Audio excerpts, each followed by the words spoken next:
Good evening everyone. आप सभी को, जितने भी मेरे भाई बहन इस चैनल से जुड़े हैं, सभी को रक्षाबंधन की ढेर सारी शुभकामनाएं। आपका बड़ा भाई होने के नाते मैं आप सभी को शुभकामनाएं देता हूं और उम्मीद करता हूं आप अपने एग्जाम की तैयारी बहुत ही डेडिकेशन से कर रहे होंगे। दोस्तों, आज का जो वीडियो है वो उन स्टूडेंट्स के लिए है जो ऑलरेडी कहीं जॉब में है या फिर किसी किसी जॉब की तैयारी कर रहे हैं और वो जीवन में तरक्की करना चाहते हैं। तो दोस्तों, अगर आप जॉब कर रहे हैं और आप किसी भी डिपार्टमेंट में है, आपको जॉब मिल चुकी है, तो जब हम स्विच करते हैं, जब हम जॉब में कहीं सोचते हैं कि चलो स्विच कर लिया जाए, किसी अदर डिपार्टमेंट में तैयारी कर ली जाए या किसी बड़ी पोस्ट की तैयारी कर ली जाए, तो हमें स्विच करने से पहले कुछ चीज़ों का ध्यान रखना चाहिए। मतलब हमें ये नहीं कि हमें कोई बड़ी पोस्ट मिल रही है तो हम जस्ट बस बड़ी पोस्ट को देख के हम कहीं से कहीं भी स्विच कर जाएं। तो उससे पहले कुछ चीज़ों का हमें ध्यान रखना चाहिए। कुछ पॉइंट्स हैं जिस पे मैं आपसे बात करूंगा। पहला जो पॉइंट है वो है कॉस्ट ऑफ लिविंग। सपोज करिए कि आप किसी शहर में हैं और वहाँ आपको सैलरी मिल रही है 35,000 40,000, और अब जो जिस जॉब में आप जाना चाह रहे हैं वहाँ आपको सैलरी मिल रही है 50,000 55,000, यानी कि आपका 10-15 हज़ार रुपये का इंक्रीमेंट उस जॉब में बदलने से हो रहा है। लेकिन आप ये देखिए कि अगर आप किसी दूसरे शहर में जा रहे हैं तो वहाँ का कॉस्ट ऑफ लिविंग क्या है। मान लीजिए आप जिस शहर में पहले रह रहे हैं 35-40 हज़ार रुपये में आपका जो कॉस्ट ऑफ लिविंग है वो 5,000 है या 10,000 है।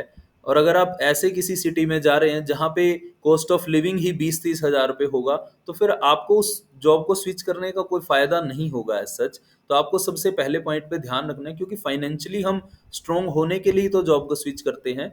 लेकिन अगर हमें फाइनेंशियली फायदा होने की बजाय अगर हमें लॉस होने लगेगा, तो फिर हमें सोच समझ के अपनी जॉब को स्विच करना चाहिए। दूसरी चीज क्या है, travelling expenses. Cost of living के साथ साथ हमें ट्रैवलिंग एक्सपेंसेस को भी काउंट करना चाहिए, एनालिसिस करना चाहिए।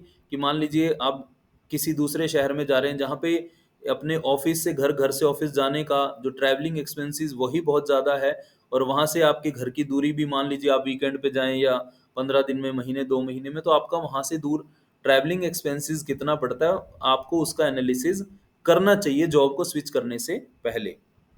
तीसरा पॉइंट क्या है, प्रमोशनल एस्पेक्ट्स।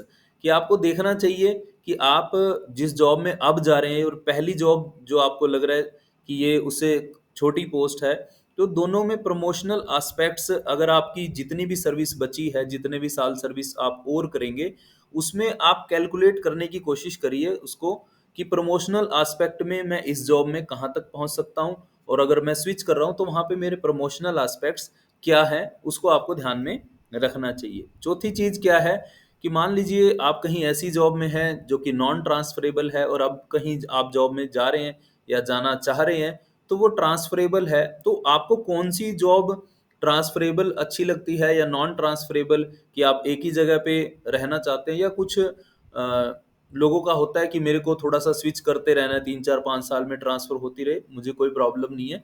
तब आप फर्दर स्विच कर सकते हैं अपना फ्यूचर, अपना कैरियर को आगे बढ़ाने के लिए। और एक और पॉइंट है, वो है वर्कलोड। आप जिस भी डिपार्टमेंट में काम कर रहे हैं आपको उसका वर्कलोड पता है। अगर आप नेक्स्ट किसी डिपार्टमेंट में जा रहे हैं तो आपको पता होना चाहिए कि आपका जो वर्कलोड है वहाँ किस हिसाब का होने वाला है। आप उसी हिसाब से आपको स्विच करना है या नहीं करना है, ये आपको सोच के जाना। देखिए, काम तो करना होता है, काम हम सभी करते हैं, लेकिन ऐसा ना हो कि कि हम एक व्यक्ति कई लोगों का काम, यानी कि किसी किसी डिपार्टमेंट में वर्कलोड ऑलरेडी बहुत ज़्यादा होता है, जहाँ पे एक ही व्यक्ति को बहुत बहुत ज़्यादा काम करना पड़ता है, अपनी कैपेसिटी से भी ज़्यादा करना पड़ता है।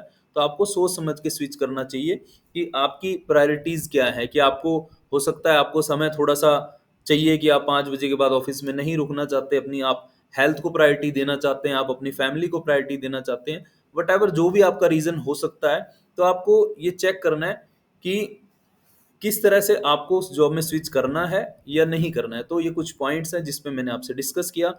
इन पॉइंट्स को ध्यान रखते हुए आप अगर अभी भी किसी एग्जाम की तैयारी कर रहे हैं तो आप इन पॉइंट्स को ध्यान में रखते हुए ही स्विच करिएगा। Wish you all the best. May God bless you.